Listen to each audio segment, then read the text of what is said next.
¿Cómo se llama nuestro encuentro de este año?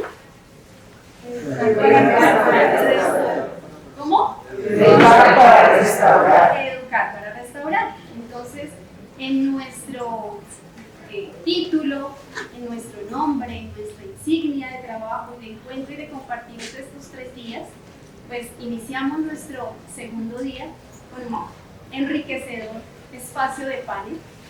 Entonces, hoy nos vamos a estar compartiendo nuestros seres y saberes alrededor del tema identidad, diversidad y educación intersectorial.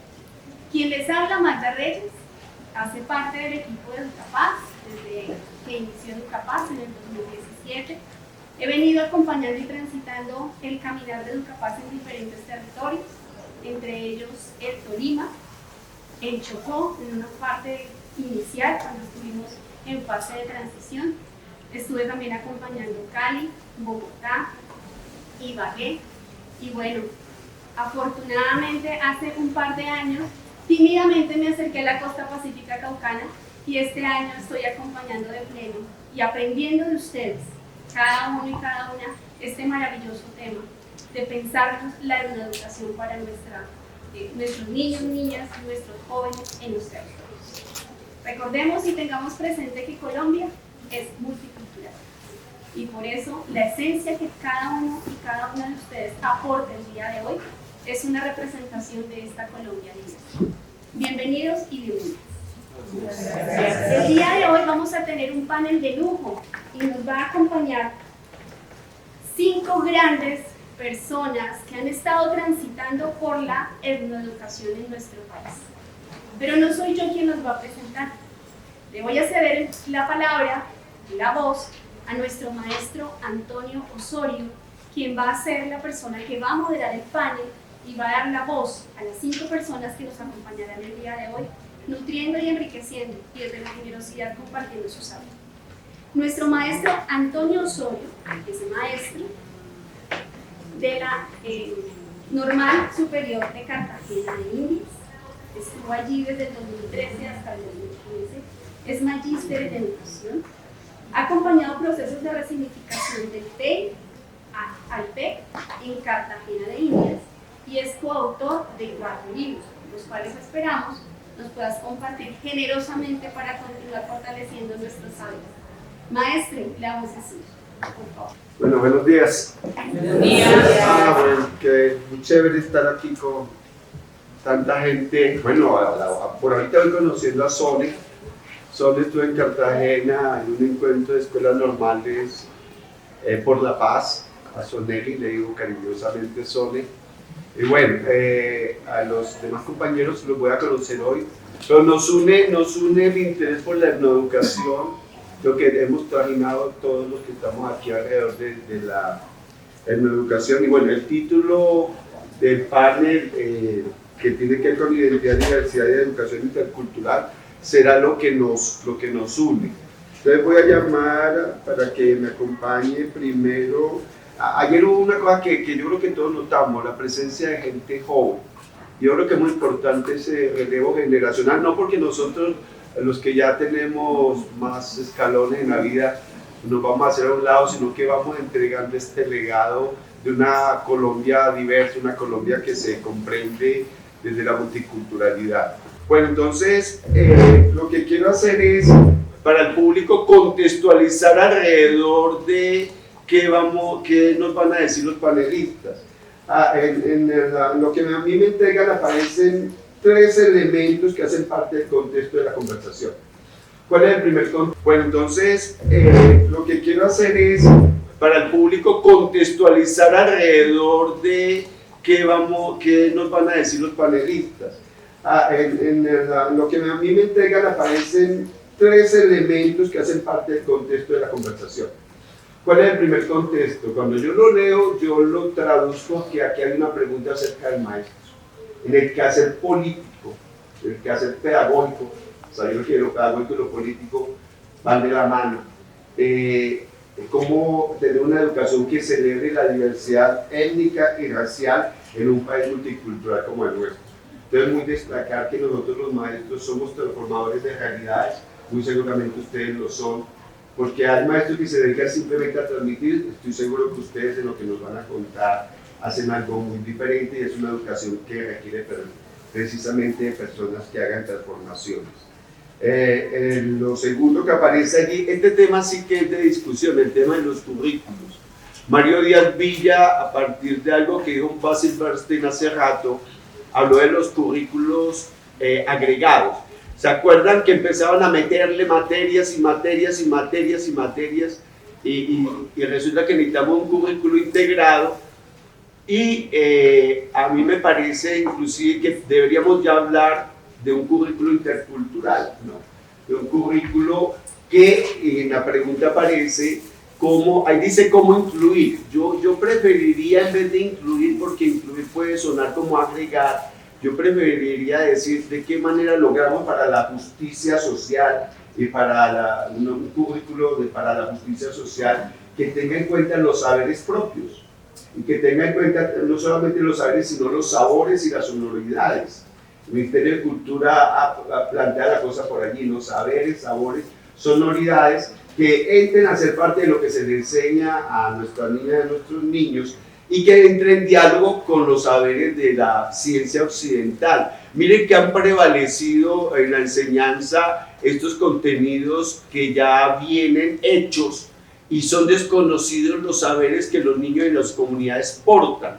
Las niñas y los niños cuando llegan a la escuela portan unos saberes propios de las comunidades que usualmente son negados en la enseñanza, y hay una forma de violencia allí que se traduce en exclusión de la escuela, porque el niño siente que no está en un lugar donde se le reconozca su identidad. Hay una maestra que se llama de Cartagena, José Simaga, trabaja en una institución educativa que se llama Ana María Vélez de Trujillo, queda muy cerca de las faldas del pie de la popa, y ella decía una cosa que a mí siempre me gustó escucharlo, y estoy seguro que muchas mujeres que están aquí lo vivieron, que la mamá en la mañana se levantaba y le hacía las trencitas de colores, la ponía bonita y le decía, tú eres una negra bonita, se iba a la escuela y ya en la escuela no era bonita, porque entonces ya la maestra le decía que se peinara, ¿no?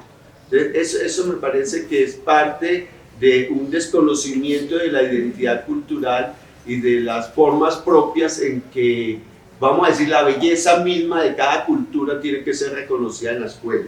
Y todo esto, de una vez se estarán dando cuenta, apunta al tema del racismo, cómo eliminar el racismo de las escuelas.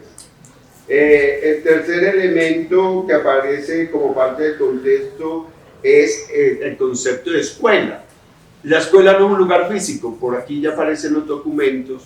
La escuela, lo diría John Dewey, es como una sociedad en miniatura donde se expresan todos los problemas de la sociedad.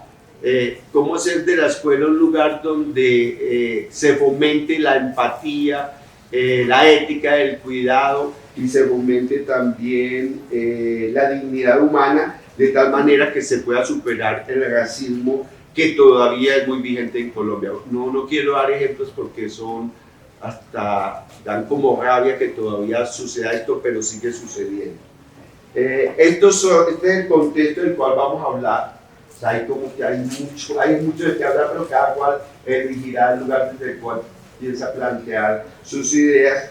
Y en el caso de las que son consideradas experiencias, digamos, yo las llamaría alternativas, para no seguir jugando con el nombre de experiencias significativas, ¿no?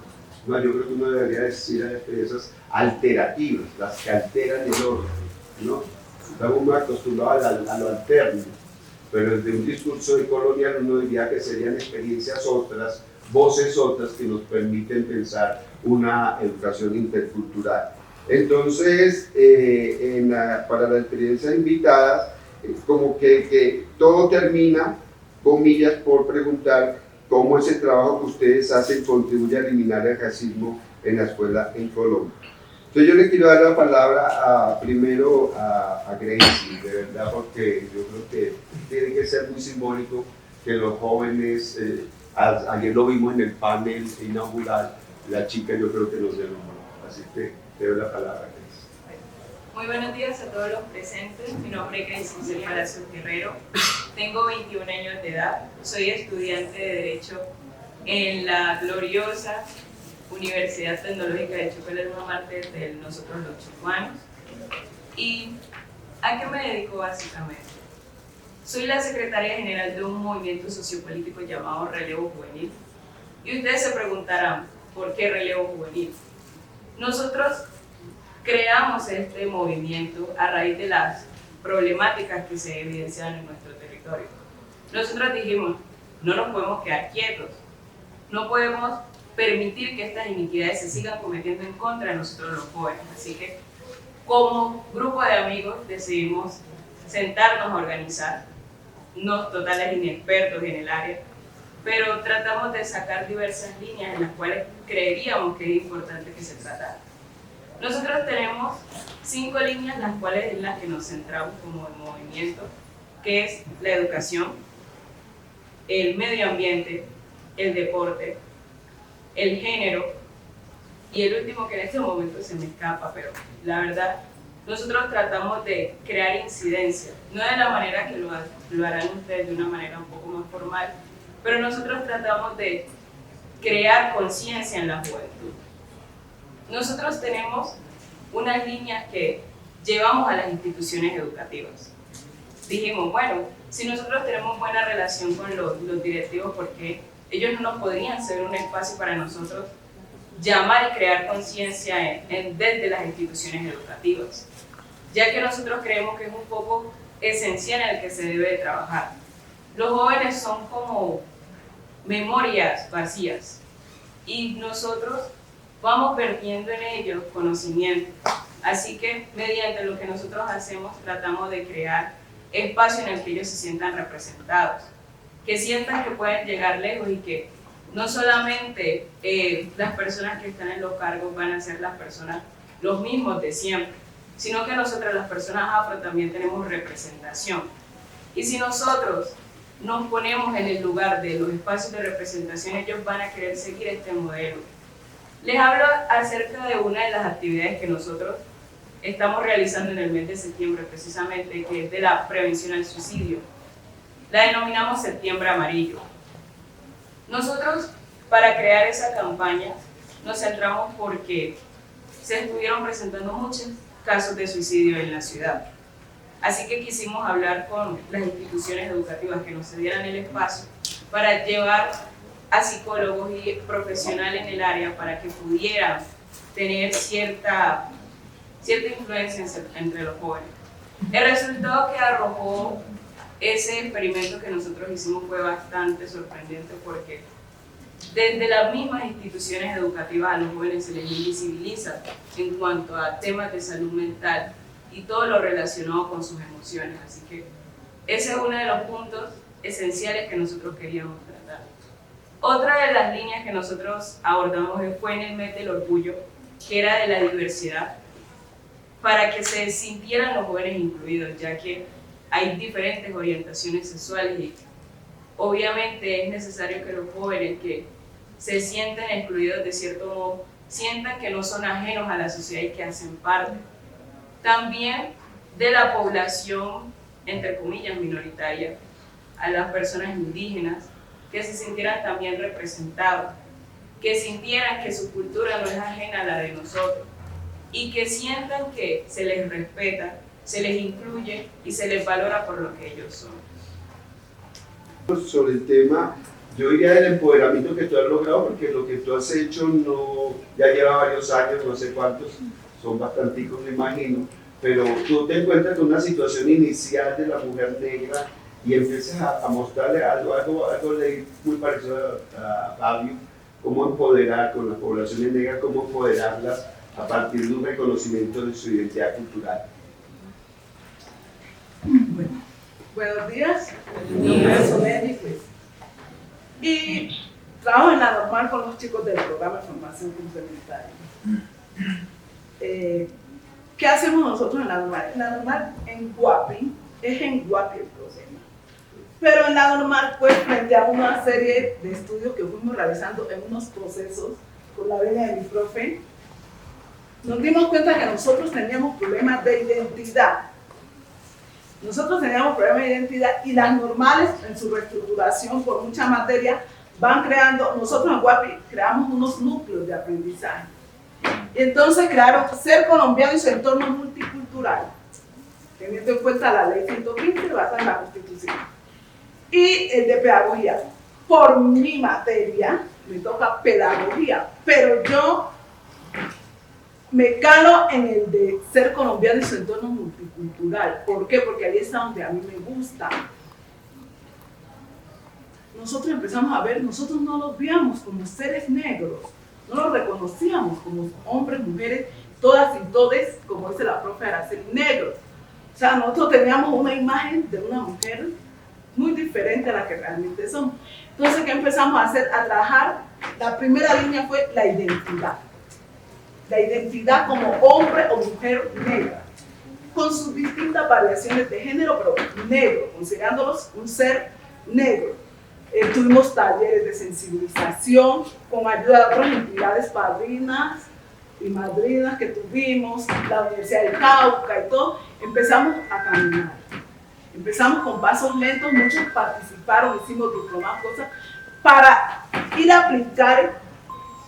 Nosotros decimos aulas, pero un estudiante del programa de formación complementaria decía, profe, ¿cuál aula? Son jaulas. ¿Por qué? Porque nos mantienen en 4 paredes. Entonces, en esa ruta, en la lucha de identificar al ser negro del Pacífico caucano guapireño, empezamos a hacer movimientos. Nosotros teníamos un grave problema con el vestir. Por ejemplo, así como estoy vestida ahora, era un disfraz.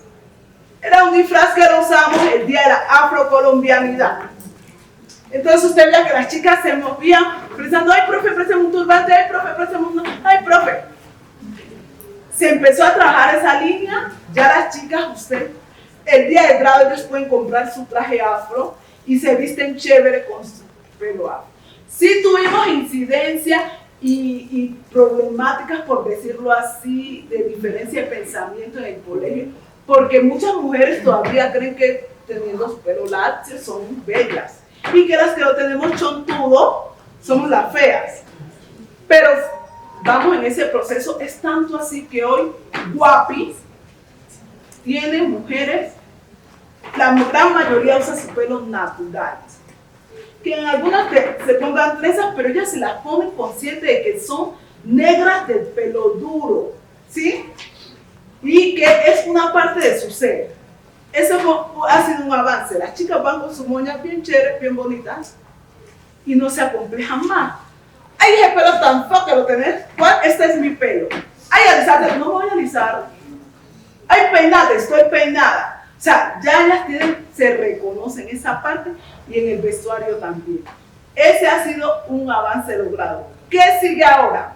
A través de esa trayectoria también con otras entidades aliadas como la Fundación Chillangua, participamos de la construcción de la política pública de la mujer. Como programa de formación complementaria, La Normal es la única escuela que pertenece en Guapi a la red de mujeres. Además de eso, sí, seguimos trabajando porque no crean, eso nosotras mismas lo raciamos. Nosotras mismas, las mujeres. Nosotras mismas, ¡estás fea! ¡Ay, cuándo es que te vas a alisar! ¡Peinate! No, eso va marcando. ¡Estás gorda! Cuando lo dijo un profesor, no se preocupen por eso, porque el modelo para las limpiadas es la mujer negra. Buen trasero, cadera, porque aunque seamos gordas, tenemos su marquita aquí, su curvita. Entonces, eso nos tomó como referente para trabajar el cariño al cuerpo. Entonces, los chicos, desde el programa de formación complementaria, en sus procesos de práctica, en la unidad Yo Cuido Mi Cuerpo, le insertan esa parte, el amor al cuerpo, la protección del cuerpo, de cuidarse, de no dejarse tocar.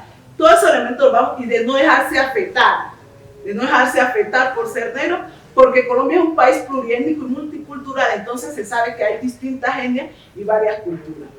En cuanto a lo cultural, nosotros en Guapi hemos sido aculturalizados por los mestizos y por las influencias con la venia. Soy muy religiosa, muy católica, muy cristiana, pero ellos también hicieron influencia en nosotros. Entonces tenemos una marca.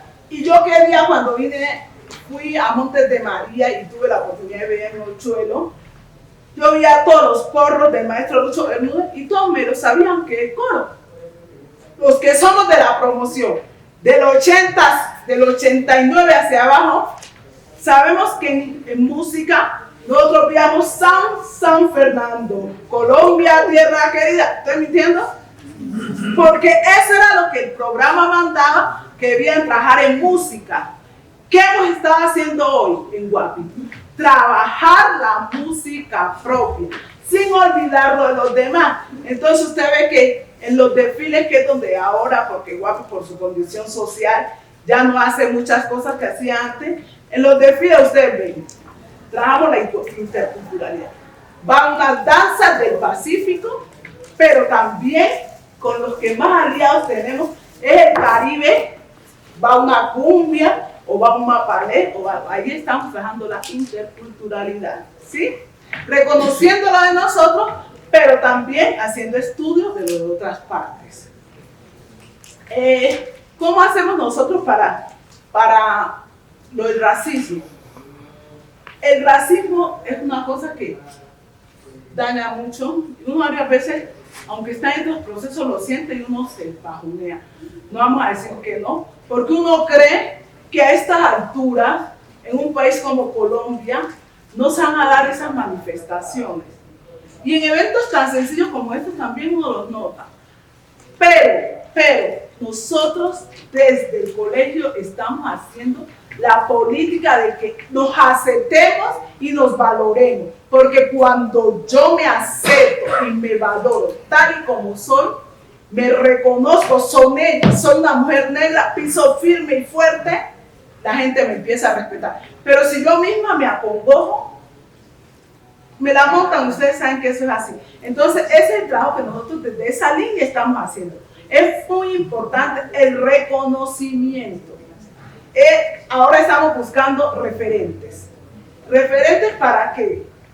Porque nosotros, como decía mi profesora Elizabeth, Nacho no me lee como afrocolombiano. Nosotros muy orgullosamente le enseñamos a los niños de preescolar y de primero, Nacho lee, en Guapi es.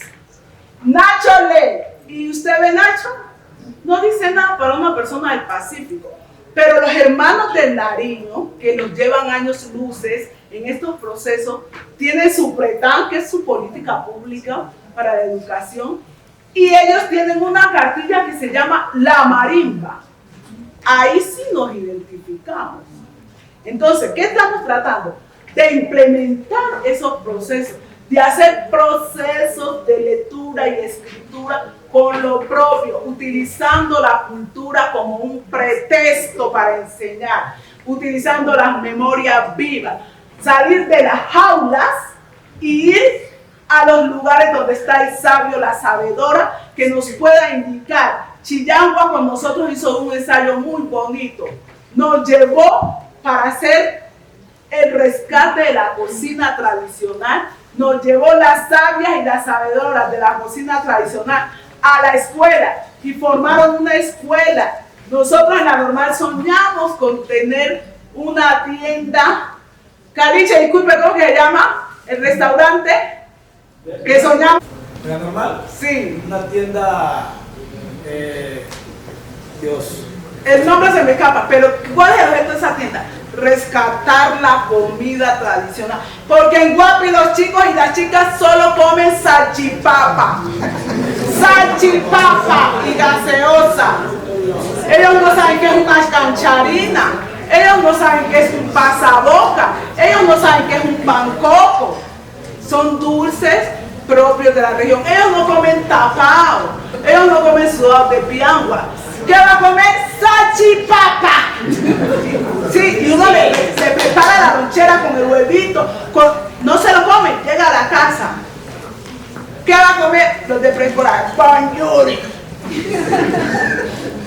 Eso es.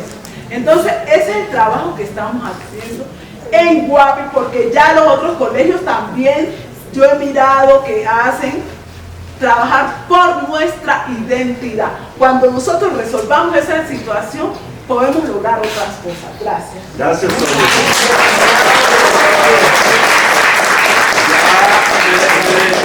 Sones me dejó azul con varias palabras, chontudo. Hay varias que después te toca que me haga el diccionario con Fabio de las palabras del Chocó. Yo quiero decir varias cosas que Sone lógicamente me contó, porque esto se trata de una especie también de conversación. Fíjense que ayer la chica de Alto Sinú hablaba sobre cómo la guerra, las violencias en Colombia que se reciclan, a los hombres se los llevan a la guerra, es cierto, pero a las mujeres las violaban, ¿cierto? Esa es una verdad más fuerte todavía, que se lleven a un hombre, porque al hombre se lo llevan y le dan el fusil, ¿cierto? Y con eso, digamos, ejerce violencia. Entonces ahí hay un elemento que quiero que también se tenga en cuenta. ¿Por qué lo digo? Bueno, porque con Sonia lo que más me gustó cuando llegó a Cartagena fue porque ella contó algo que yo creo que hace parte de unas pedagogías que yo las llamaría de coloniales, y es el hecho de que allá se le llevan a un chico de grado 11, uno de los tantos actores armados, y la comunidad abraza a la escuela y la comunidad se reúne y dice no, que no lo devuelvan, van a la plaza pública con la mamá, la silla del muchacho y devuélvanlo.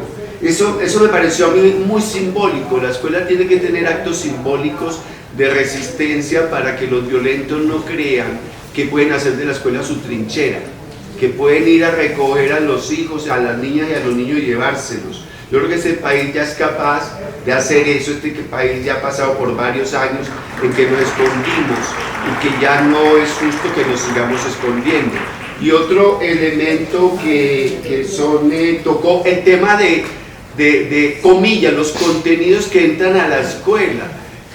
Porque fíjense, en Cartagena los estudiantes del programa de formación, cuando uno les habla de poesía, pues sale Pombo, ¿no? El renacuajo paseador, y no aparece un Jorge Artel, no aparece Obeso, no aparece Marigrueso, no aparecen estos poetas que le dan color e identidad a la cultura del Pacífico y Atlántico, de las comunidades negras que están en todo el país. Decimos Pacífico y Atlántico, pero las comunidades negras están en todo el país también, ¿no? Bien sea porque han buscado nuevas oportunidades o bien sea porque las violencias, todo tipo de violencias, las económicas, las políticas, los ha impugnado hacia allá. Entonces, yo creo que, bueno, Sone, siendo normalista, ve muy de cerca la realidad. La escuela es un lugar violento, es muy fácil ser violento en la escuela por las paredes que la encierran, ¿cierto? De ese trabajo yo creo que va mostrando caminos para una educación intercultural. Me voy con Fabio, porque Fabio yo creo que nos puede hablar muy acerca, bueno, digo yo, pero tú dirás qué temas va a tocar. El tema de la paz ambiental, yo creo que me llamó mucho la atención. El tema del trabajo que vienes haciendo como asesor para que las instituciones educativas cambien el famoso proyecto educativo institucional a proyectos educativos comunitarios, que no se queden en la letra, porque suele suceder, ¿no? Le cambian la misión y la visión y somos instituciones no educativas, pero en la práctica, que creo que el problema no sé allá que tanto en Cartagena sucede, se ha avanzado mucho, pero tal vez tú nos puedas contar mejor qué ha pasado, porque tiene un trabajo, una licenciatura en educación que lleva 29 años, si no me equivoco, o no, entonces contigo, con José. Bueno, dale, Fabio, discúlpame. Bueno, lo primero es como de pronto primero contextualizar sí, el tema y saludarlos a todos los presentes. Yo quiero partir, yo soy chocuano, ¿sí? Soy de un pueblo que fue el primer pueblo libre que existió en el Pacífico, y es la puerta oriental del Chocó, que fue el palenque de Tadó, y que fue fundado por el rey Barule. A propósito, este año nos toca conmemorar los 295 años de la gesta libertaria, una de las guerras más grandes que existió prácticamente en Colombia. Logró Barule, estamos hablando del año 1727-28, congregar a más de 3.000 cimarrones y decretar un pueblo libre en ese sentido, 295 años. Y me alegra mucho cuando las mujeres inician a expresar voces, ¿sí? Y tú hablabas hablando por unos referentes. Ahí también tenemos una buena oportunidad exactamente en mi pueblo, yo lo elogio mucho, y tenemos la conmemoración este año de los 235 años de la primera mujer en América que luchó contra la esclavitud sexual y contra el infanticidio colonial. Ustedes la conocen con eso como la negra Agustina, pero ella no fue la negra Agustina. Nosotros la estamos reivindicando como la cimarrona Agustina.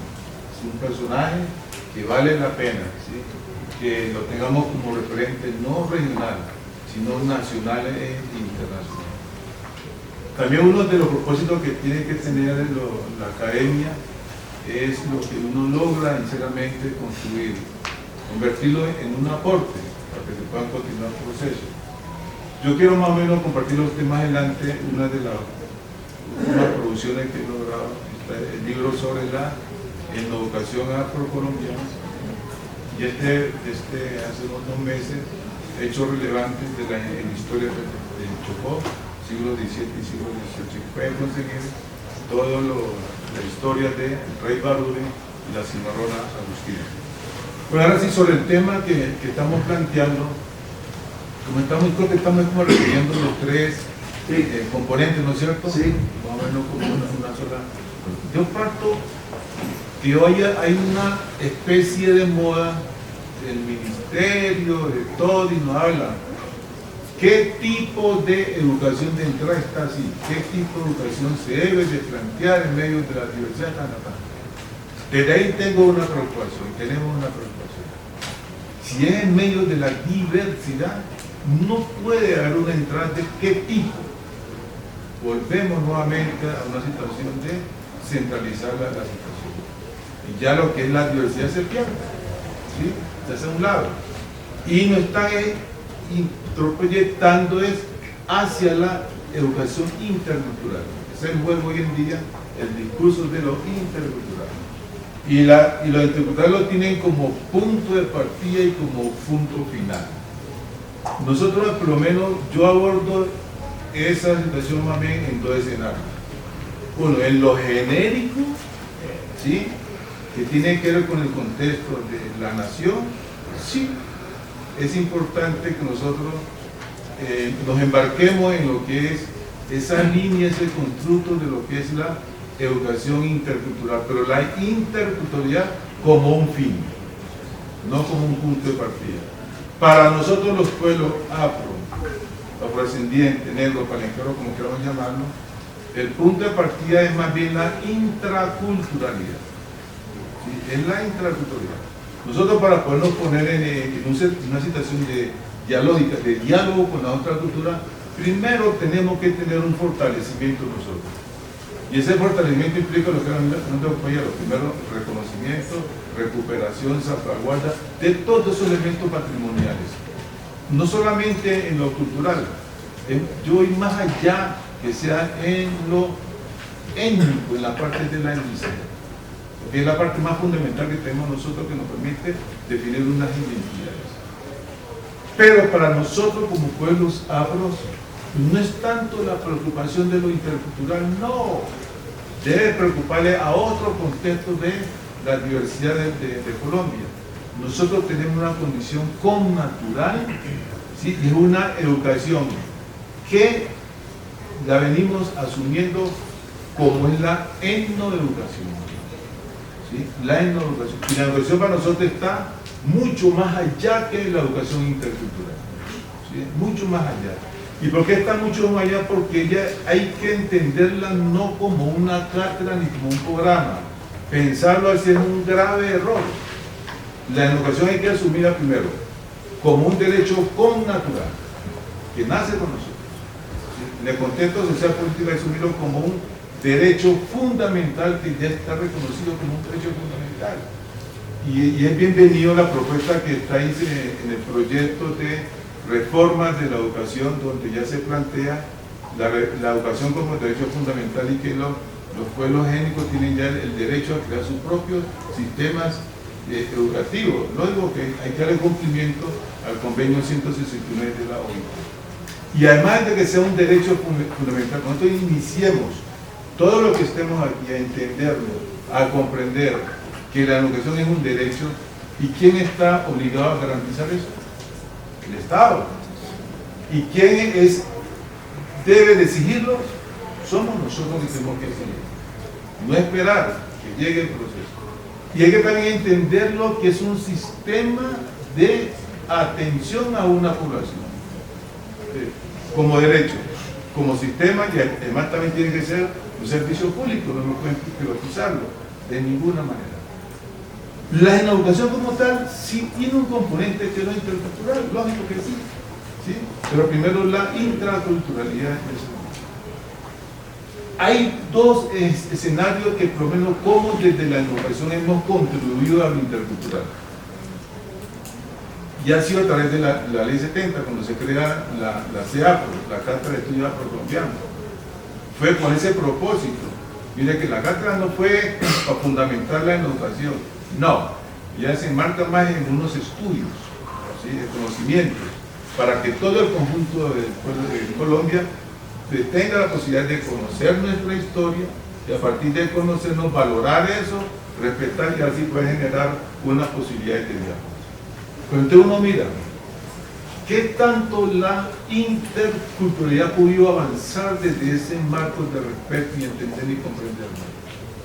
Tampoco no se ve unas buenas intenciones, ¿sí? No se ven unas buenas intenciones que por eso dice, la Cátedra de Estudios Afro, si nosotros lográramos hacer un censo, ojalá lo hiciéramos a la par de las pruebas de saber, las pruebas de saber diagnóstica y censal. ¿Qué tanto se ha implementado la Cátedra de Estudios Afrocolombianos? 25 años llevamos. 25 años con la cátedra. Y es un componente de la educación intercultural, no tanto de la educación. Nos ubicamos nosotros en el sector privado. ¿Creen ustedes que ellos han tenido esa posibilidad de aportar, de apoyar, de colaborar en el proceso? No. Entonces, ahí se ve también que hay un reflejo del tema del racismo. Está inmerso. ¿Sí? No se quiere avanzar en Colombia en ese tipo de consideración, ni desde lo intercultural. Si uno entra en el contexto del sector público que somos nosotros, ¿sí? Y se ubica uno en los hermanos indígenas, en el caso de Chocó, que hemos hecho estudios, y ninguno de los proyectos educativos de ellos tienen implementada la Cátedra de Estudios Afrocolombianos.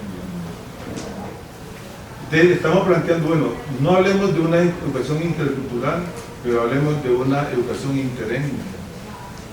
Porque estamos más cerca, por la condición étnica, de ahí podemos tener también un diálogo en ese sentido, y no ha sido posible.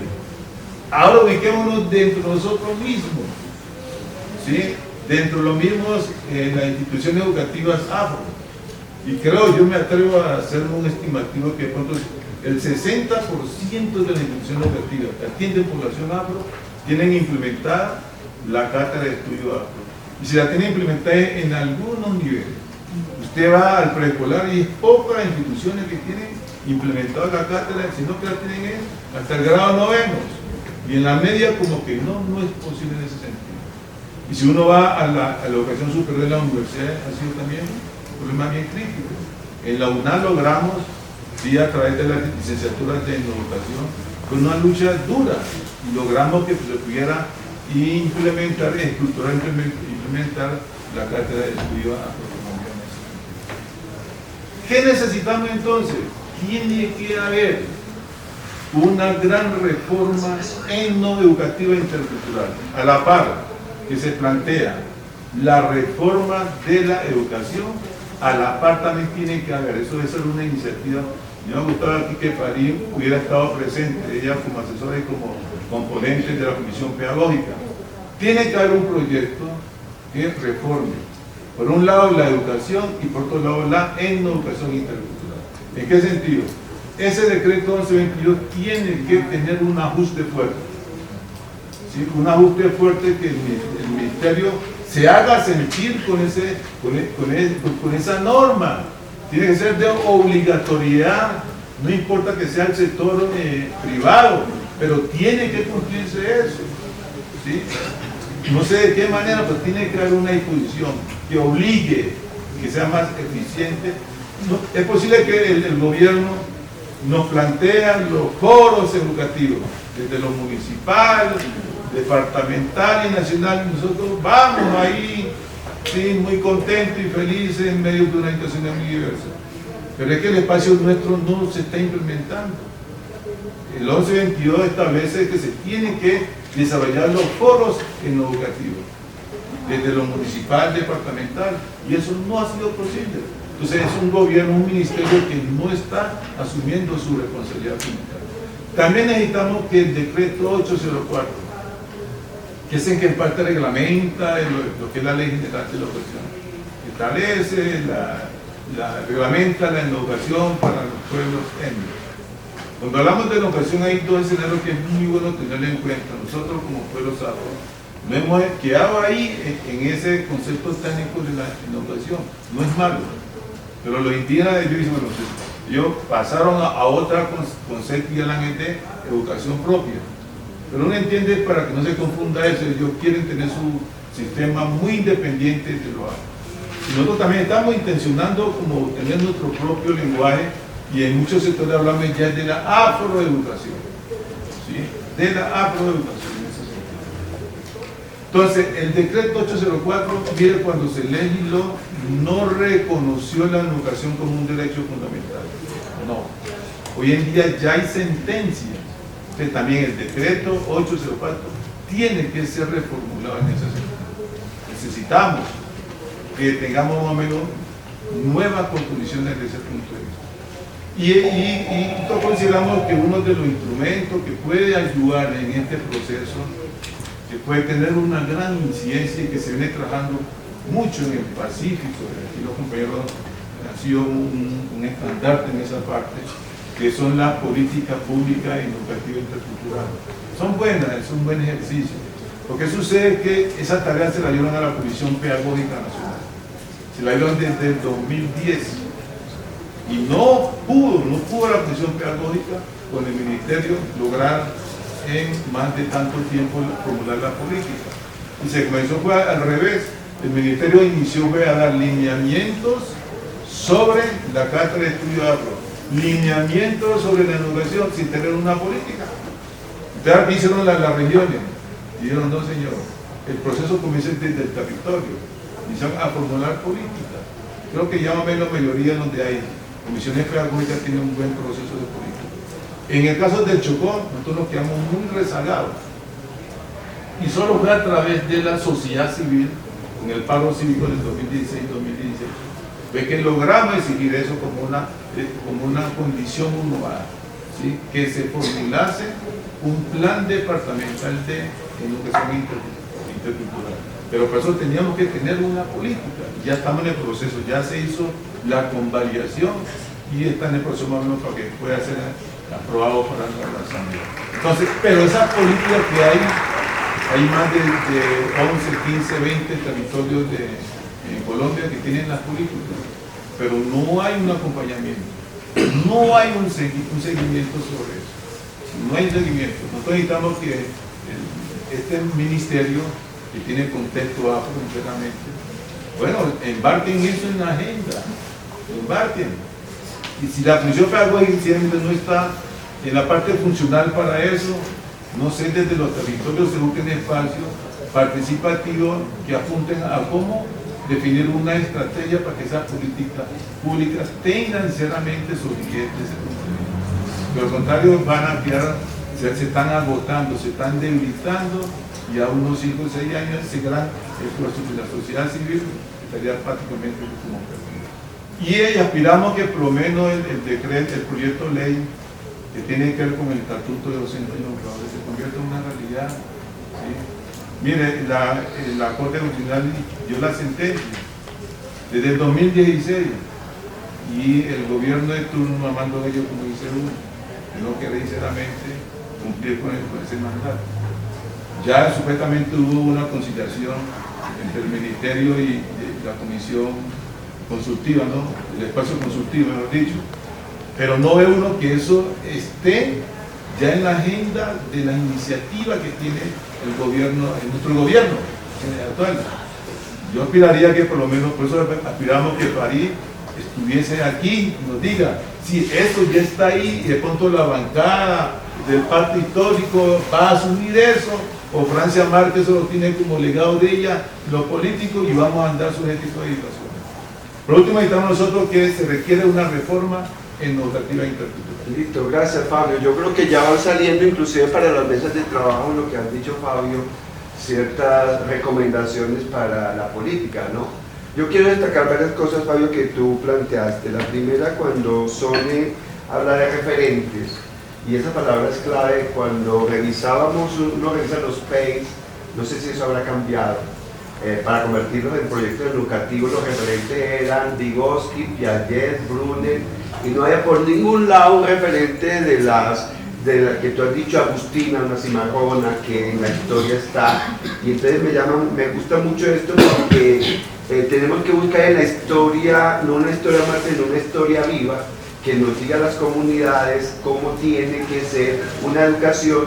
Y aquí tomo, a partir de la observación que tú haces, de darle una prioridad a la educación. A mí siempre me ha gustado leer a Juan García, creo que se llama afroecuatoriano, que habla de casa, de educación, casa adentro, casa afuera y casa ajena, ¿cierto? Es muy bonita esa metáfora, porque a los niños tenemos que educarlos casa adentro con aquello que lo identifica como parte de una cultura. Y tú has dicho, no solamente el tema de la cultura, sino los gestos, los conocimientos, los saberes, ¿cierto? Entonces, eso me parece que se vuelve muy importante dentro de lo que tú estás planteándonos. En Cartagena hicieron algo muy simbólico en la época de la María Mulata, y es que a las plazas les cambiaron los nombres. Ya había la plazoleta de Telecom y ya se llama la Plaza Ventor Piojó. Lo digo por el tema de los palenques, ¿no?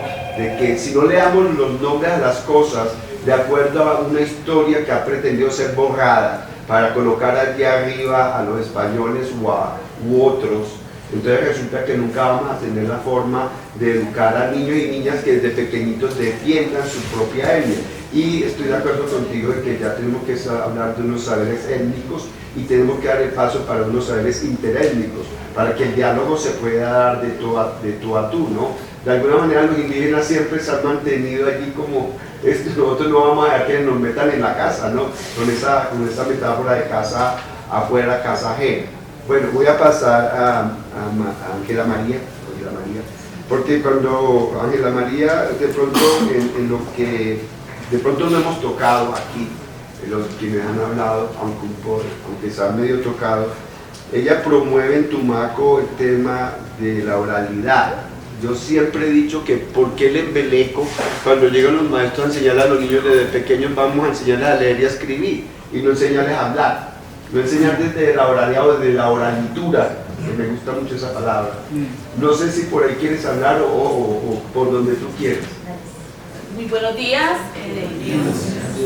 Quiero primero presentarme como maestra. Soy una maestra hace 18 años de básica primaria. Mi experiencia en aula me hizo entender y reconocer que los problemas que afectaban mi escuela, que estaban afuera de la escuela también, se manifestaban dentro de mis procesos de enseñanza y afectaban cómo enseñar y también afectaban el proceso de aprendizaje de mis niños. Eso me llevó a tener una conciencia de que mi práctica pedagógica debía responder a la realidad de mis estudiantes. Eso me hizo convertir en maestra.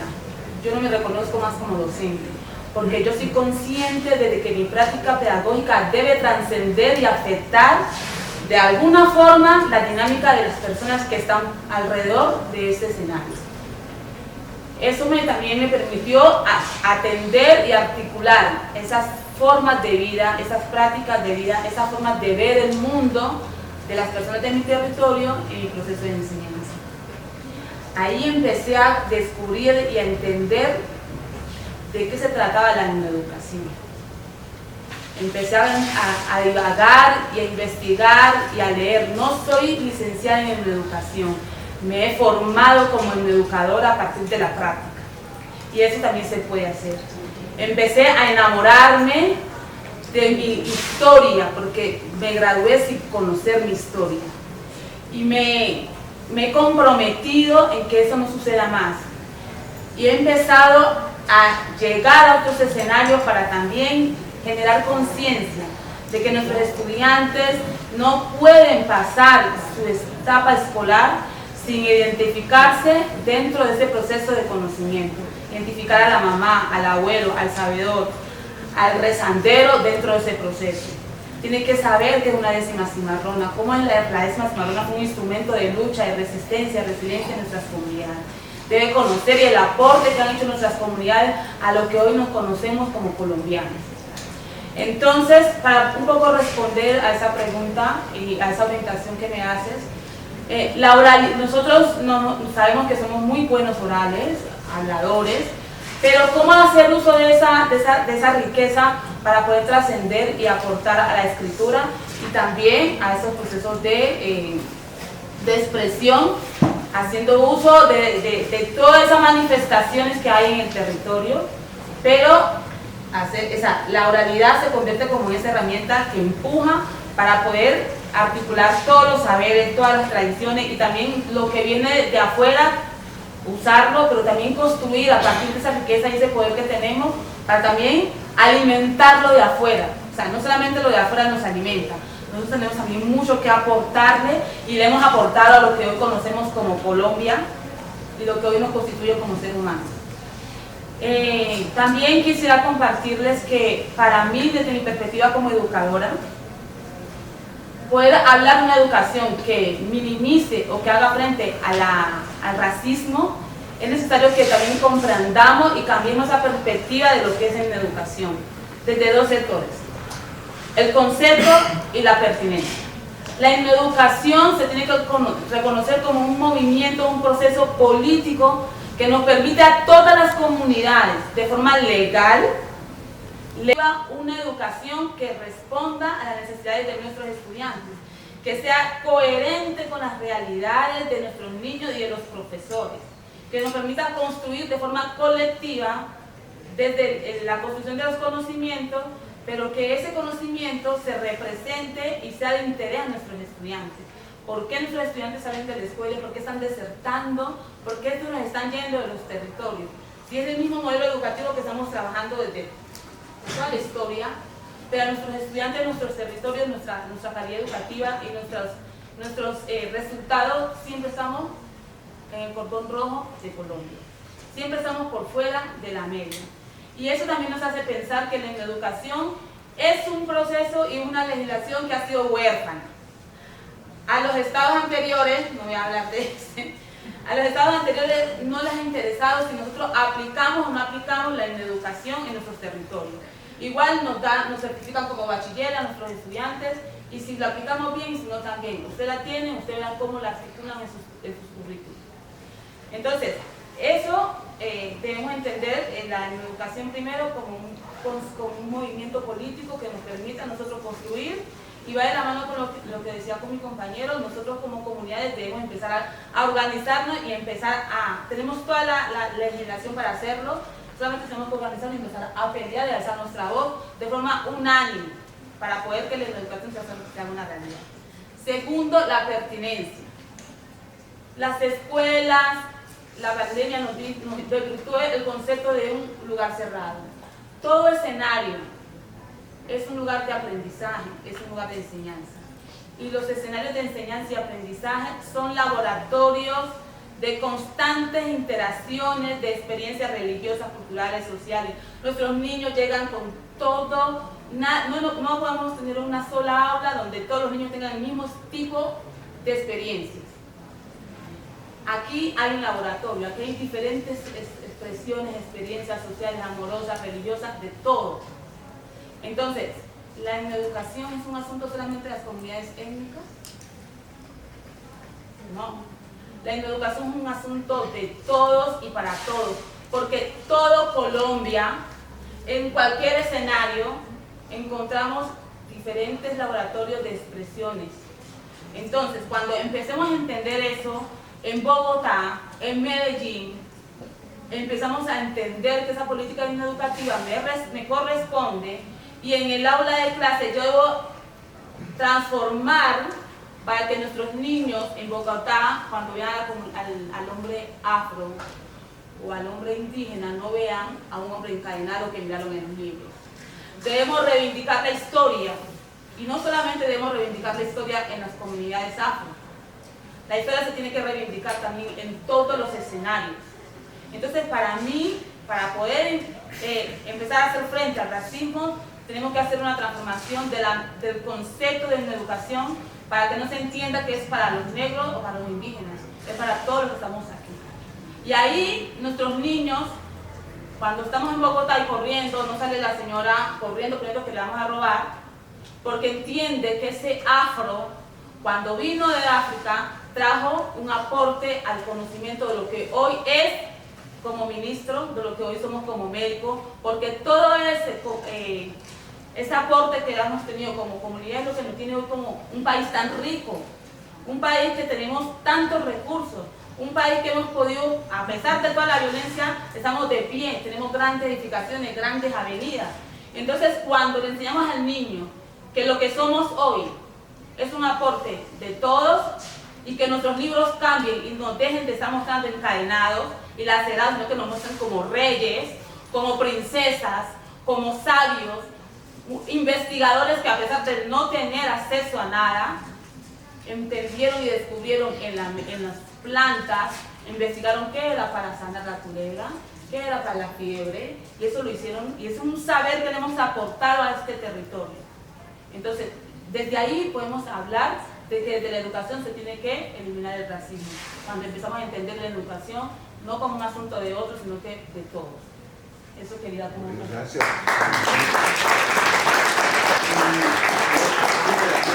Yo me quiero robar una expresión que usaste en el laboratorio de expresiones. En este país tenemos que aprender que cada uno de los... que en la diferencia, en la diversidad está la riqueza nuestra, ¿cierto? Pero tú dijiste una frase que es fuerte, pero hay que saber que es así. Es que aquí de pronto en ciudades como Bogotá, Medellín, cuando ven a una persona afro, una persona negra, ven a una persona o encadenada o que los va a robar.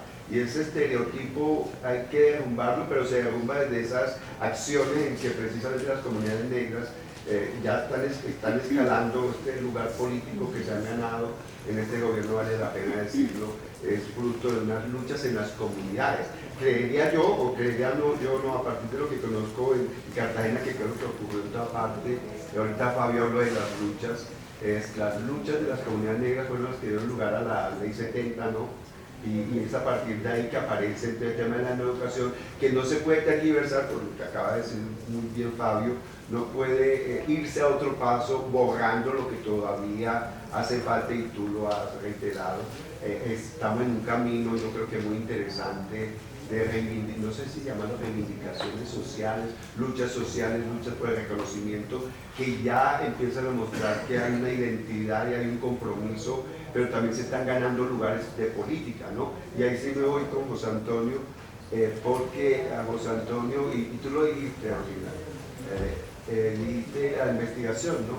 Y yo sé que todos los que hemos hablado aquí lo hacemos desde el lugar de la observación, no porque José Antonio le hagamos esa pregunta, todos lo hemos dicho de alguna manera, pero en este panel estamos pidiéndole a José Antonio que nos plantee desde el lugar de la investigación qué políticas públicas se requieren para eliminar el racismo, pero también para todo lo que es Juan, que la Fabio, Daisy y Sol. Dale. Bueno, buenos días a todos, todas.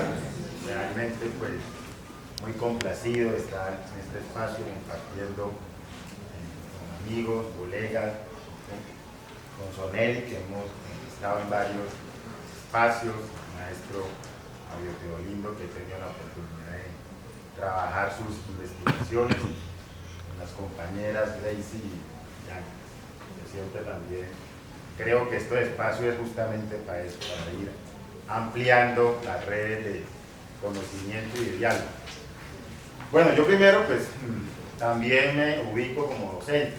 Yo creo que aquí todos investigamos. Yo no vengo pues en el papel del investigador, de hecho que muchos de los trabajos que yo he hecho o que hemos hecho desde el Centro de Memorias y el espacio de trabajo han sido con base o en la referencia de muchos investigadores, militantes de la educación, ¿no?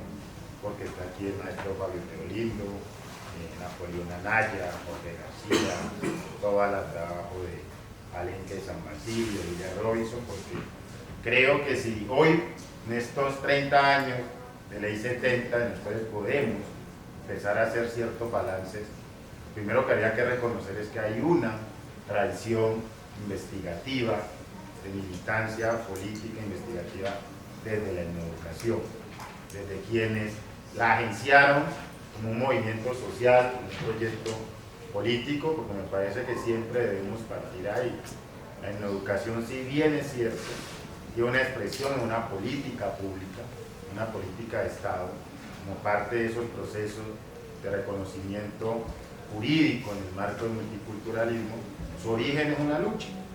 Y es una lucha que desde hace muchas décadas planteó la necesidad de proyectos educativos más pertinentes, más acordes, que tuvieran realmente una relevancia no solamente celebratoria de la diversidad, sino entender las bases políticas, epistémicas, conceptuales y entender a partir de la educación la posibilidad de construir nuevos proyectos educativos. Yo creo que, como bien aquí las compañeras lo han señalado, ese proceso es importante entender. Y en ese sentido, pues yo quiero hablar y sumarme a lo que ellos han planteado de 3 escenarios, como hemos hecho un ejercicio de memoria.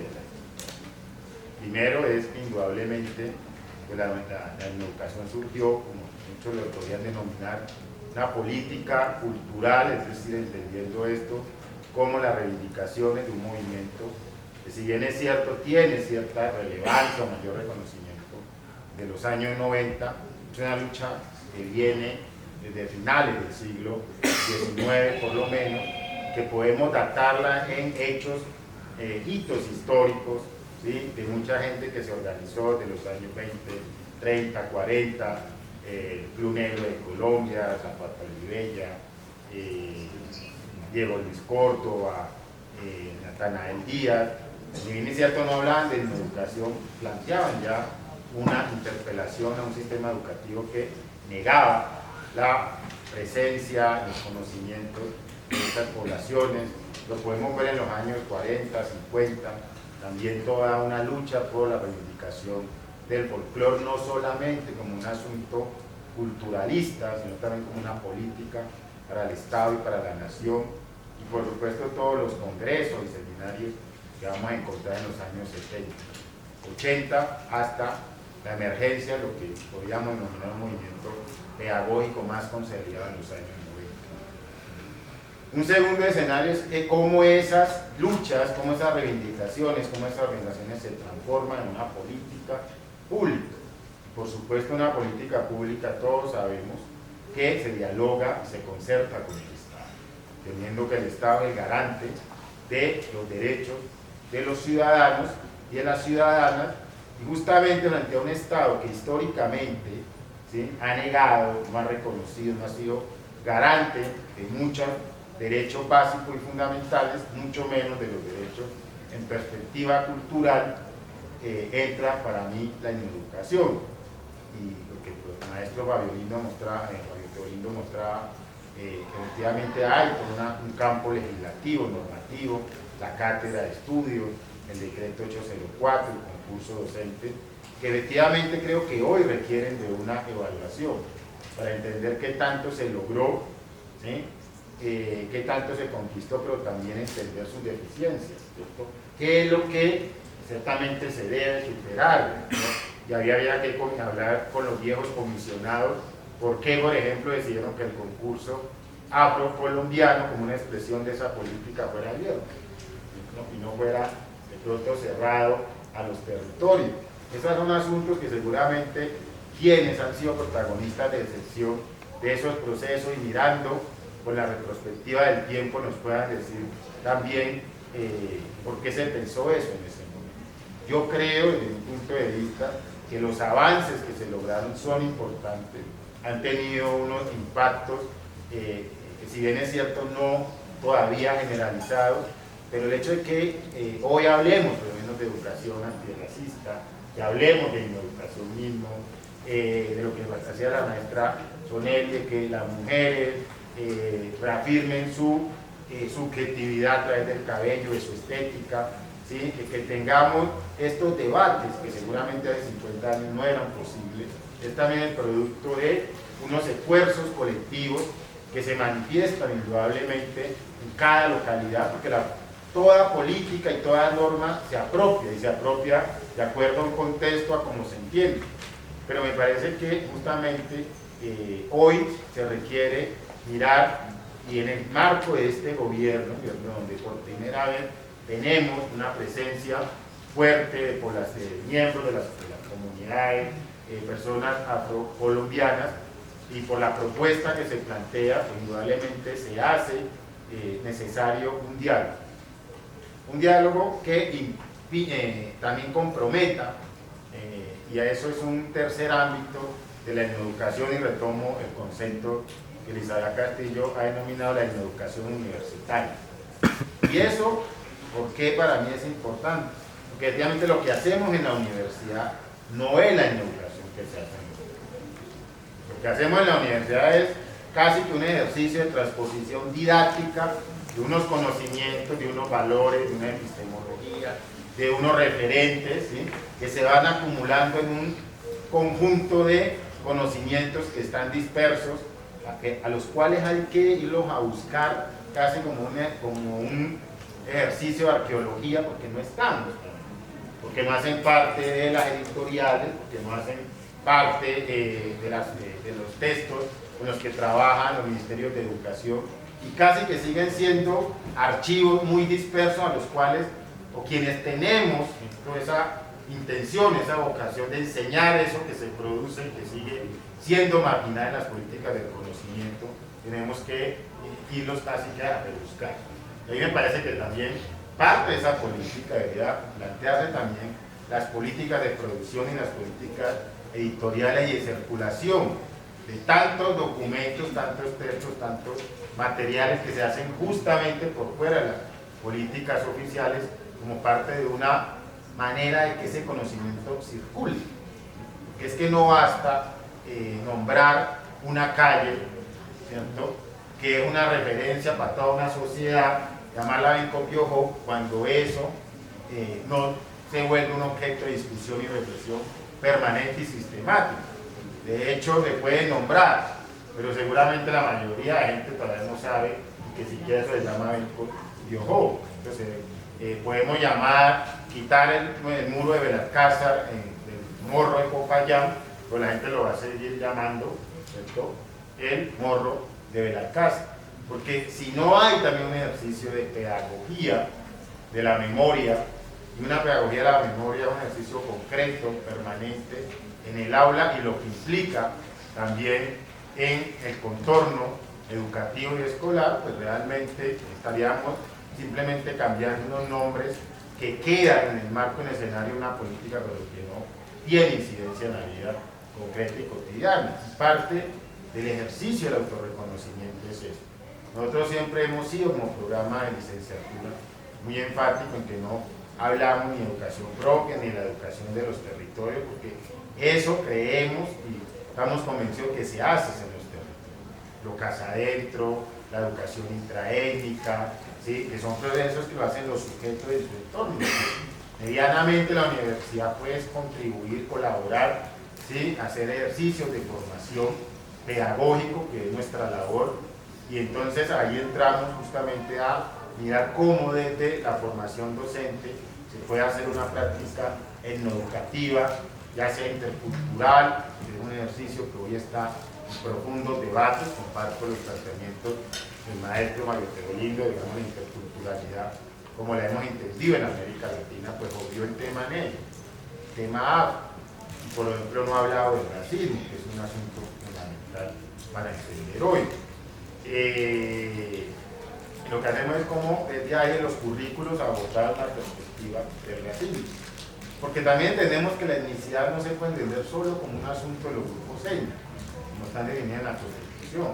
Cuando uno habla de la etnicidad está interpelando a la nación, al concepto de nación, a la memoria nacional. Es que son conceptos que se han producido incluso desde esa narrativa hegemónicas, ¿sí? Inferiorizadas, subvalorizadas, subalternizadas. Y me parece que entonces plantear desde una perspectiva curricular, hoy usted hablaba, maestro, también, ¿cierto?, de currículos decoloniales, de currículos interculturales, es decir, una serie de etiquetas también que, dada la circulación de teorías críticas, pues empezamos a veces a adoptar. Hay también toda una tradición curricular de currículos contrahegemónicos, currículos justos que vienen de toda la tradición de la pedagogía crítica, que siguen teniendo una relevancia porque estructuralmente las estructuras del poder no se han transformado. Eso es lo que recogemos de esa tradición, un poco recogiendo ese principio del escritor nigeriano Chinua Achebe, es decir, en un equilibrio de historia, cómo esos saberes de los grupos, de las culturas, pues también se vuelven los que son posibles, ¿no? Porque aquí quiero poner un paréntesis. La pregunta es si todo lo que hacen las comunidades debe llegar al aula, o debe transformarse en currículum, ¿cierto? El secreto, los conocimientos ancestrales, que son a veces patrimonio, si todo lo que la cultura produce tiene que volverse una política curricular. Eso también seguramente son asuntos que deberían discutirse. Entonces, por eso que en ese sentido lo hacemos. Y finalmente creo que pensar en una política pública implica involucrar a todos los actores, ¿sí?, quienes están participando en este proceso. Las organizaciones, los comisionados, quienes siendo parte de los comisionados hoy son Estado, que eso tenemos que hablar, que hay cada vez un tránsito en quienes fueron militantes líderes, pero hoy están en el papel del Estado. Por eso yo creo que también comparto que hubiera sido muy interesante tener a la compañera María Esprit para poder mirar cómo van esos avances hoy desde el lugar que ella representa, que es el gobierno.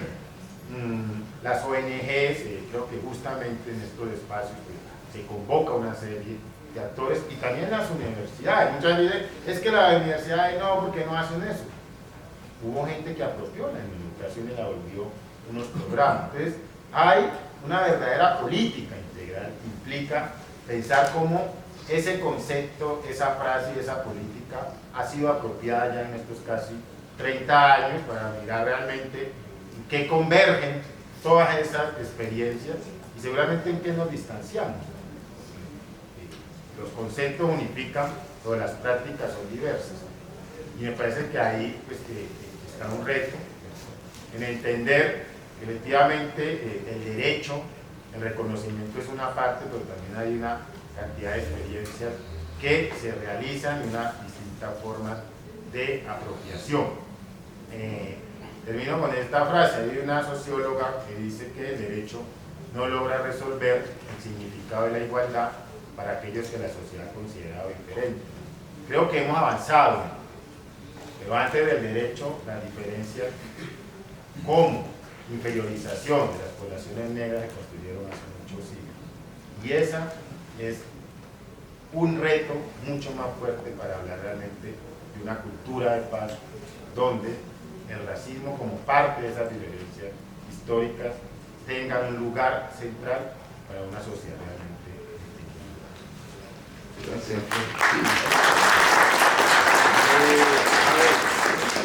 Bueno, quiero, José Antonio, claro, la interpelación de José Antonio es muy válida. Cambiar el nombre, así sea un paso, no alcanza para cambiar la realidad.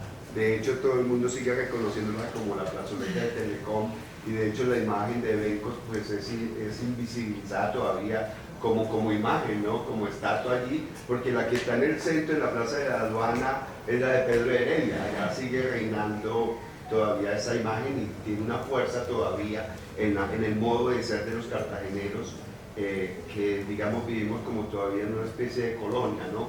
Pero fíjate la discusión que tú estás proponiendo. ¿Qué tal si ese parque rompemos con la idea lógicamente de escuela como espacio físico y ese parque se convierte en un lugar de enseñanza? Entonces ya no es esas cuatro paredes, esas aulas que dice Sone, y ya no es ese currículo que le da privilegio a ciertas áreas del saber y que niega la historia que Fabio ha contado, que no hace parte de la enseñanza y que entonces hace que, como lo dijo Ángela, se nos vayan los estudiantes de la escuela. Qué peligro, qué violento es muy violento que los estudiantes tengan que ir de la escuela. Y yo no sé, yo creo que echarle la culpa a alguien es muy difícil, pero nosotros los maestros, lo decía el maestro de Chocó que ayer me dejó impresionado, es ese hecho de que el chico cuando se va a la escuela, el compromiso es de él, pero es de él con su familia, ¿no? Yo creo que esos aprendizajes que como hemos tal vez tratado de decirlo todos, a mí particularmente a veces me provoca romper la escuela, romperla, cuando digo romperla en el sentido simbólico de dejar, digamos, parte de lo que yo quiero compartir de mi experiencia, es dejar que sean los estudiantes que propongan lo que se les va a enseñar. Nosotros llegamos con un currículo hecho, un plan de estudios hechos y no sabemos qué traen ellos de allá, de sus comunidades. Por decirles algo, montamos una obra que llamamos Voces de Resistencia, hecha a partir de 5 relatos de estudiantes del programa de formación que no son los que salen de 11, sino que, como lo decía la chica allí que se graduó en la normal de Corozal, ¿cuántas personas en los pueblos del Chocó, y en los pueblos de Bolívar, en los pueblos de Sucre, en los pueblos de la región andina quieren ir a las universidades, pero este país ha sido tan violento que no se los ha permitido, porque ha concentrado todas las universidades, profe José, en las grandes capitales. Entonces no hay universidades que vayan a los territorios, que vayan al centro mismo donde el conflicto armado ha hecho presencia y sigue haciendo presencia. Entonces la escuela, es que me duele decir que vote estudiantes para que los grupos insurgentes se llamen, o los grupos armados mejor, agarren a estos muchachitos y les muestren una pistola, y es muy fácil coger un arma porque el arma en las manos de un joven les da un poder que la escuela tendría que dárselo. La escuela le tiene que dar las herramientas a las comunidades negras, porque yo creo que las comunidades negras han dado un ejemplo en este país de que han luchado con todos contra todos, ¿no? Sí, dime. Es aprovechar como la oportunidad que está Gracie aquí, sí. José Antonio, también contra el primer. Como hemos estado hablando mucho el tema de la universidad, el papel de la universidad, ¿qué ejercicio podemos nosotros ir avanzando, por lo menos en el Pacífico? La Universidad Tecnológica del Chocó, en el marco del acuerdo del paro cívico, asumió la tarea de constituirse en una universidad con enfoque étnico. Al comienzo era enfoque étnico diferencial. Yo soy uno que le he dicho la UTC de por sí, desde el primer día que nació con un enfoque étnico, porque ya atiende una población netamente afroindígena. No hay necesidad de ponerle ese étnico, yo diría más bien una universidad con enfoque educativo intercultural.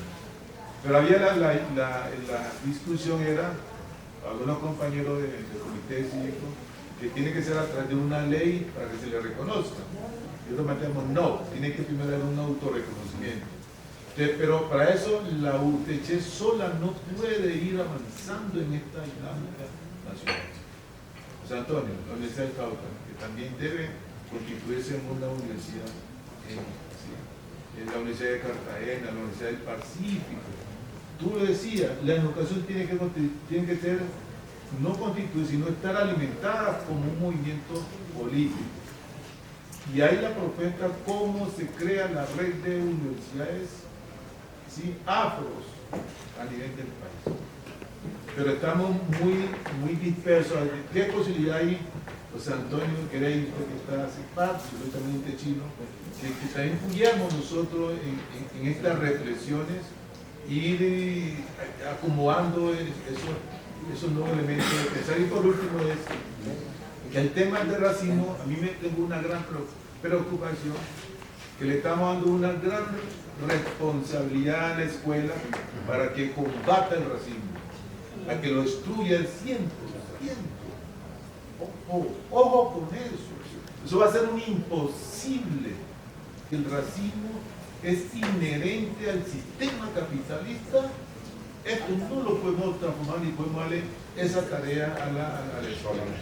Entonces, el tema también de lo que es el racismo estructural, ¿sí? Desde esa visión política de la misma Universidad de Tecnofilo como replanteando y reflexionando. A ver, discúlpame, te interrumpo, ya me están jalando la No, mano. pero fue una cosita ahí, Y José, pues. No, rapidito, digamos. No, y la nena también, ahí. Sí, claro, claro.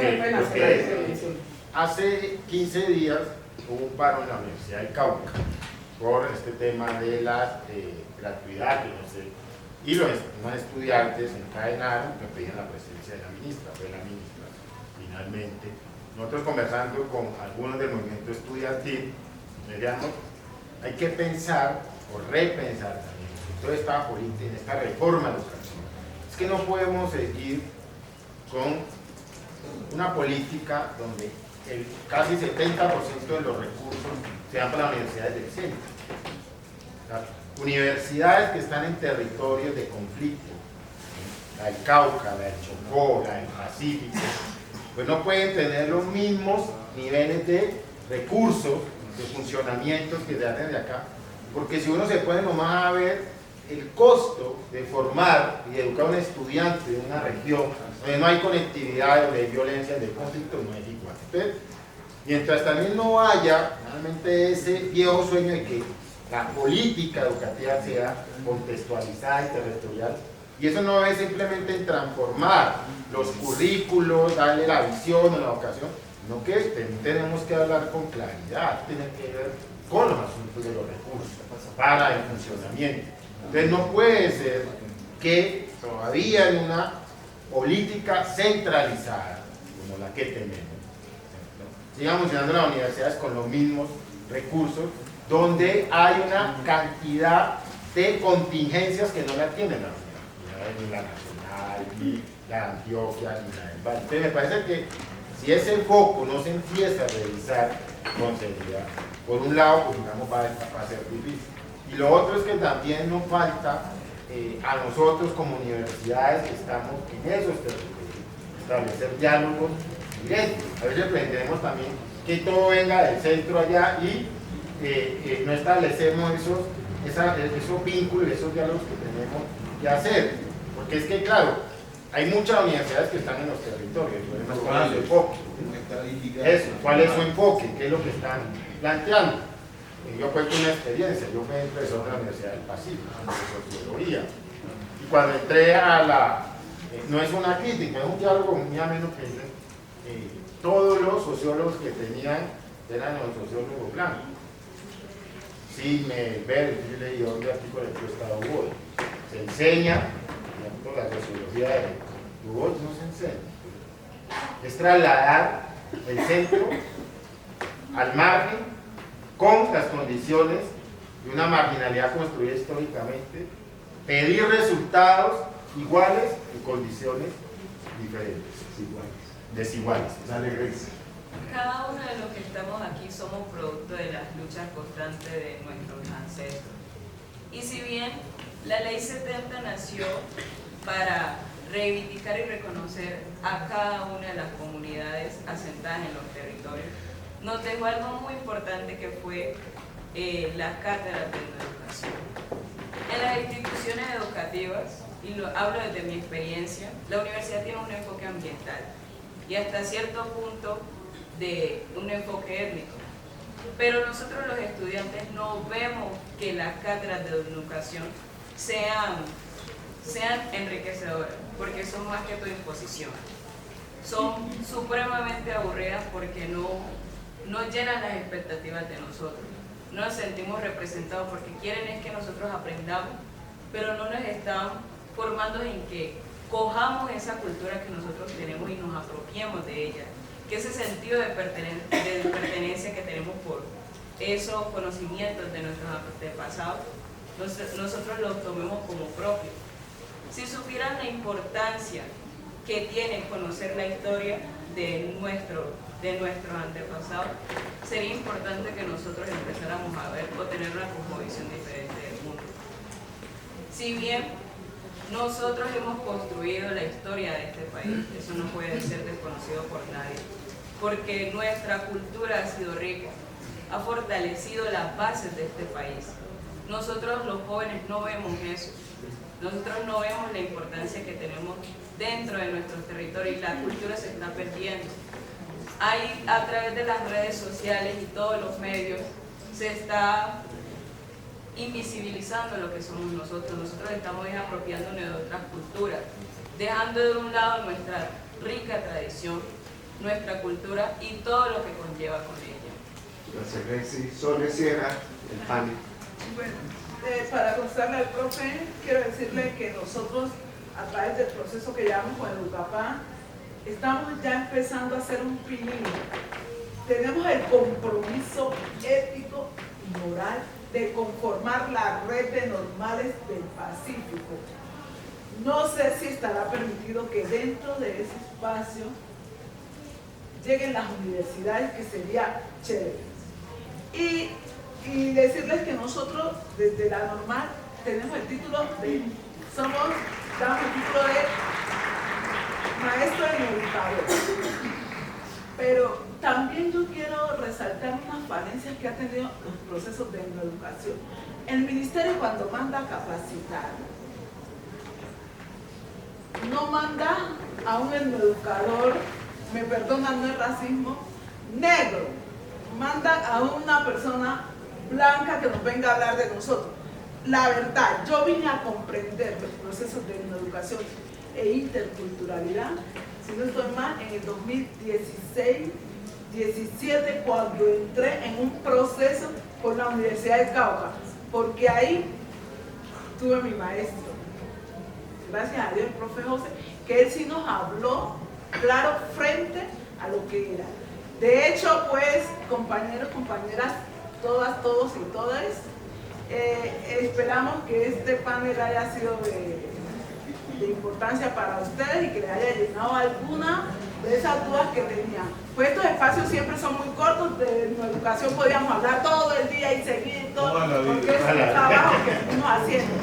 Pero aquí estamos para cualquier cosa y con un compromiso moral que debemos luchar por la educación de nuestros pueblos.